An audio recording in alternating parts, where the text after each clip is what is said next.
Good morning friends, এখন আমি আরাঙ্গাবাদে রয়েছি। আরাঙ্গাবাদে হোটেল রুম থেকে শুরু করলাম আজকের ব্লগিংটা। আসল অনেক লেট নাইট হয়ে গেছিলো, তাই ব্লগ করতে পারছিলাম না, ঘুম পাচ্ছিল, তাই চলে সকালবেলা ঘুম থেকে উঠে ফার্স্ট ব্লগিং শুরু করে দিলাম। এখন আমরা বেরোবো হচ্ছে আরাঙ্গাবাদ থেকে। তা কিছুটা হয়তো আমার ফ্রেন্ডসরা গেস করেই ফেলেছে যে আমরা কোথায় যাবো। তা রেডি হয়ে নিচে চলে এসেছি, সবার গাড়িতে লাগেজ বাঁধা হয়ে গেছে, সব রেডি একদম। সবাই একটু কথা বলছে কোন রুট দিয়ে কোন দিকে যাবে না যাবে। তা এত সাসপেন্স বাড়িয়ে লাভ নেই, বলেই দিই আমরা কুম্ভে যাচ্ছি, কুম্ভমেলা, মহাকুম্ভ। তাই হচ্ছে আমার গাড়ি, লাগেজ সামনে পেছনে। সেদিন রাতে আমি দেখাতে পারিনি, তাই আজকে দেখালাম। সবাই রেডি হয়ে এখন সবাই মোটামুটি সবার লাইভ করছে, আর সাথে আমার মেয়ে পেছনে নাচছে। তা সবাই সবার গাড়ি নিয়ে রেডি, গাড়িতে বসে গেছে। আমাদের সন্তোষ ভাই নাচছে, আর সবাই সবার গাড়িতে উঠে বললাম যে উঠে পড়ো। লাস্ট আমি উঠে টাটা বাই বাই করবো। আর আমার বর তো আর মেয়ে তো সেই গান চালিয়ে সেই নাচানাচি করছে। এদিকে সবাই কম বেশি লাইভ করছে, আরও কিছু গেস্ট এসেছিলো, তারাও দেখছে যে আমরা এত বাইক নিয়ে কোথায় যাচ্ছি একসাথে। সবাই একটু নোটিস করছিল। এই হচ্ছে আমাদের গাড়ি, দুটো স্কুটি রয়েছে আর বাদ বাকি সব বাইক। সবাই রেডি হচ্ছে, বললাম রেডি হয়ে সবাই এক লাইনে দাঁড়াও, একটা ফটোগ্রাফি করি, পোস্ট করব গ্রুপে, ফেসবুকে, দেখতেও ভালো লাগবে। তা নাও সবাই লাইনে দাঁড়িয়ে পড়েছে। আমি আর আমার এক স্কুটিতে এসেছিল এক দাদা, তন্ময়দা, ভিডিও আর ফটোগ্রাফি করছিলেন। তারপর আমি রওনা দিলাম প্রয়াগরাজের দিকে। অনেকটা রাস্তা, তাই আরামবাগাতে নাইট স্টে করেছিলাম ফার্স্টে। 700 না 800 কিলোমিটার মতো। এই হচ্ছে অজয়দা যাচ্ছিল, একটু ছিল।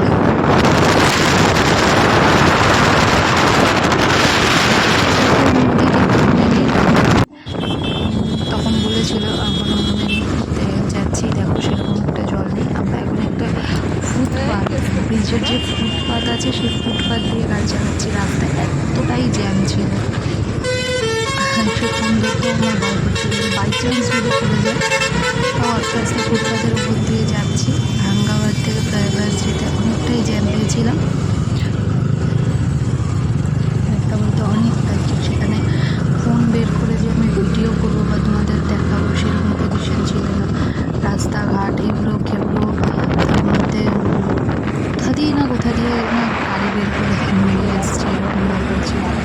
তাড়াতাড়ি ফুটপাথ দিয়ে যাচ্ছি, একটু ভয় লাগছে, তাও যেতে হবে। রাস্তার জ্যাম মোটামুটি দেখতেই পাচ্ছ, এখন সবাই গাড়ি ছেড়েছে। তাই এই হচ্ছে জ্যামে পড়ে রয়েছি, দেখতেই পাচ্ছ। সার্ভিস রোডে ঢুকে গেছি। প্রয়াগরাজ আর 110 কিলোমিটার।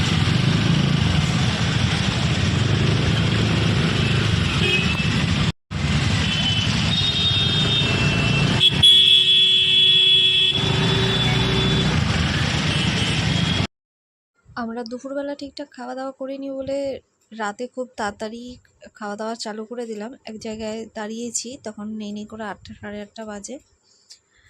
তাই ভাবলাম সবাই একসাথে খেয়ে নিই, তারপরে আবার রাইডটা করা যাবে। তো সবাই দেখো একসাথে বসে খাওয়া দাওয়া করা হয়ে গেছে। এরপর বসে বসে একটু রেস্ট নেওয়া হচ্ছিলো, সব স্মোকিং করছে। তারপরে আবার যখন গাড়ি স্টার্ট করেছি, আবার গিয়ে জ্যামে গিয়ে আটকে গেছি। এখানে খুবই জ্যাম, খুবই। তোমরাও দেখতে পাচ্ছ জ্যাম কতটা। আমি পেছনে জ্যাম অনেকটা, মেয়েকে ধরেছিলাম বলে ঠিকঠাক দেখাতে পারছিলাম না, বাট সামনের দিকটা দেখো, আমরা সাইড দিয়ে দিয়ে কোনো রকম যাচ্ছিলাম, তাও দেখো কতটা ভিড়। মানে রাস্তা জ্যামের জন্য যেন শরীর টায়ার্ডনেস বেশি হয়ে গেছিলো, তাছাড়া কোনো প্রবলেম হচ্ছে না। আর রং রুটে গাড়ি ঢুকিয়ে দিচ্ছে সবাই আগে যাওয়ার জন্যে।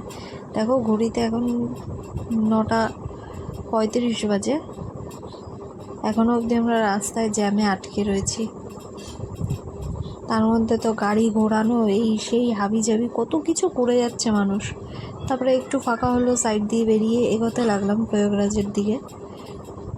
তাও জ্যাম ছিল, বাট রাত বলে হয়তো একটু হালকা ছিল প্রয়াগরাজের জ্যাম। যে আমরা সাইড দিয়ে যাচ্ছি, পিছনে আরও বাইকস রয়েছে, সামনে কিছু বাইকস এগিয়ে গেছে, এইভাবেই চলতে হচ্ছে। ব্রিজ ছিল, সেই ব্রিজটা ক্রসিং করব। সেই ব্রিজটা ক্রসিং করার পর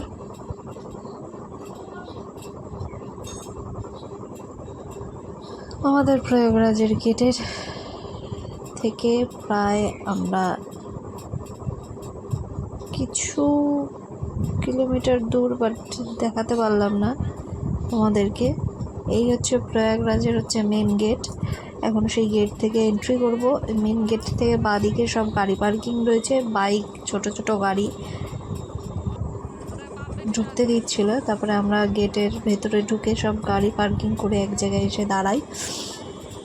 দাঁড়ানোর পর এখানে গান চলছিল, জয় শ্রীরাম।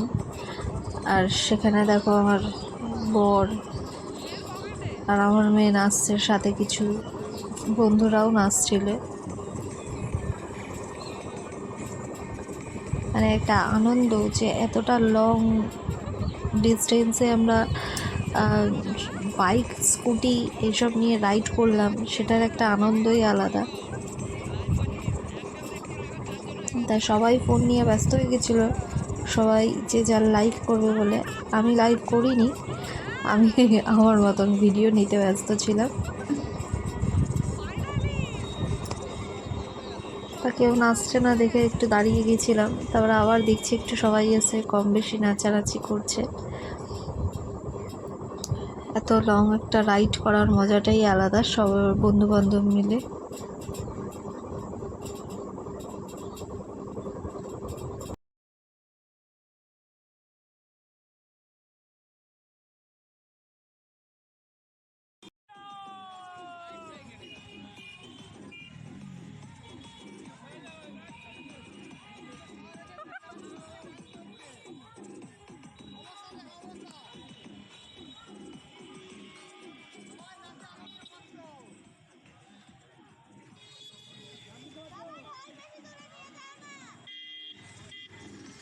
ওখান থেকে নাচ গান করে এবার ফাইনালি আমরা রাতের ভিউজ নিতে চলে এসেছি কুম্ভ মেলায়।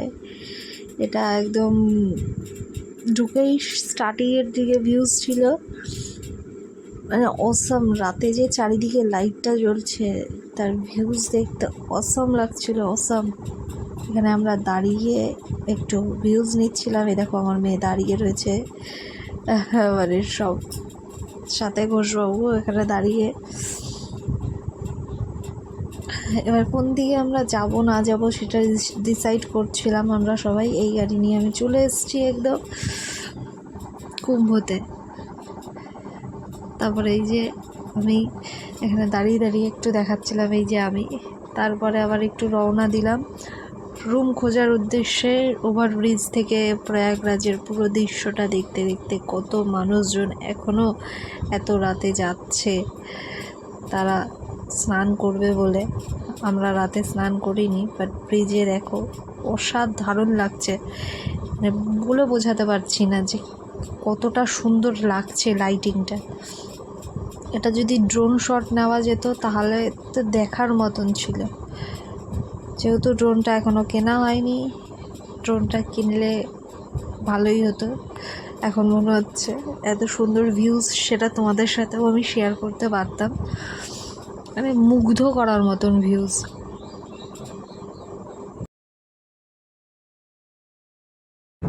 আজকের ভিডিও এই অবধি। মর্নিং থেকে আবার নতুন কুম্ভ মেলার ভেতরে গিয়ে ভিডিও বানিয়ে তোমাদের সাথে শেয়ার করব। তার নেক্সট ভিডিওর জন্য তাড়াতাড়ি অপেক্ষা করো।